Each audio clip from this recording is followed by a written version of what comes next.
Olá, nesse vídeo nós vamos criar um relatório com os pedidos do mês, com cores para mostrar os pedidos conforme status. Então vamos lá, nós temos esse dashboard de pedidos, está relacionado a uma massa de dados de pedidos que contém uma série de informações, como por exemplo o pedido, o status, a unidade, a filial, o cliente, o segmento, o produto, família, valores, datas, dentre outros. Com isso é bastante simples criarmos uma tabela para mostrarmos informações do pedido. Eu vou arrastar aqui o objeto de tabela dinâmica para a tela e nós vamos primeiramente selecionar algumas informações para exibição, que serão o próprio pedido, a data e o status nas linhas, e vamos totalizar então a quantidade e o total. Então, para cada pedido, data e status, nós vamos ter a quantidade e o total. Aqui a ferramenta de tabela dinâmica ela faz uma série de subtotais, conforme os níveis do relatório. Nesse caso, eu vou desligar os subtotais. Vou desligar aqui a totalização do final da linha. E aqui na opção subtotais nós vamos marcar não, então ele vai ficar um relatório um pouco mais tradicional, em termos de colunas, sem os subtotais parciais. Bom, vamos fazer inicialmente um teste para ver como ele está ficando e depois nós vamos adicionar a questão de cores. Então vamos salvar aqui, botar só pedidos, tabela. Aí está, ele trouxe uma série de pedidos que temos na base de dados, na verdade muitos pedidos, tanto que até a tabela ficou um pouco lenta de ser carregada, porque temos muitos pedidos mesmos. Agora nós precisamos delimitar quais pedidos nós queremos ver. E para isso nós vamos definir alguns pré-filtros, principalmente filtro de período, onde nós vamos ver inicialmente os pedidos do ano atual e mês atual. Pronto, agora a tabela de pedidos carregou bem mais rapidamente que anteriormente.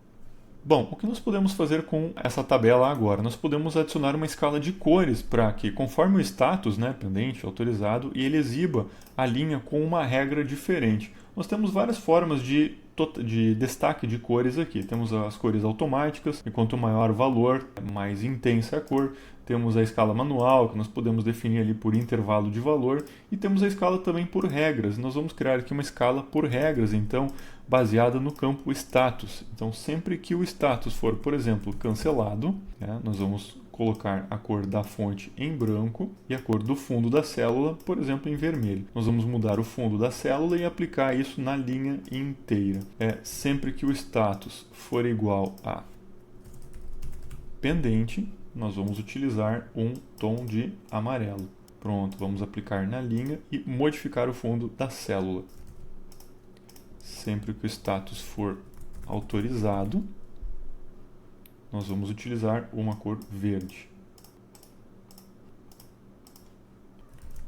Faturado e entregue.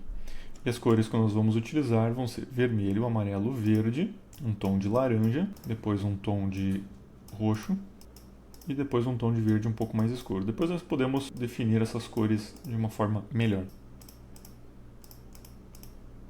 Depois das regras serem definidas, nós vamos aplicar. Pronto, aí o relatório é recarregado com as regras de cores conforme nós definimos. Claro que em alguns casos as cores podem ter ficado um pouco mais escuras ou mais claras, isso é uma questão de ajuste que nós podemos fazer agora na hora de editar o relatório. Claro que nós podemos ajustar ainda algumas tonalidades aqui para ficar melhor, por exemplo, esse tom de verde ficou muito escuro, o tom de vermelho também ficou muito escuro, então nós vamos fazendo alguns ajustes, aplicando e atualizando o relatório, então à medida que nós vamos chegando a uma informação melhor visualmente. Claro que a qualquer momento o usuário pode vir aqui trocar uma informação, uma coluna por outra, por exemplo a data, ele pode colocar um município no lugar, ou ele pode recarregar o relatório, ver a visualização original, também pode excluir uma coluna e a qualquer momento exportar esse relatório em qualquer formato, como por exemplo PDF ou planilha editável.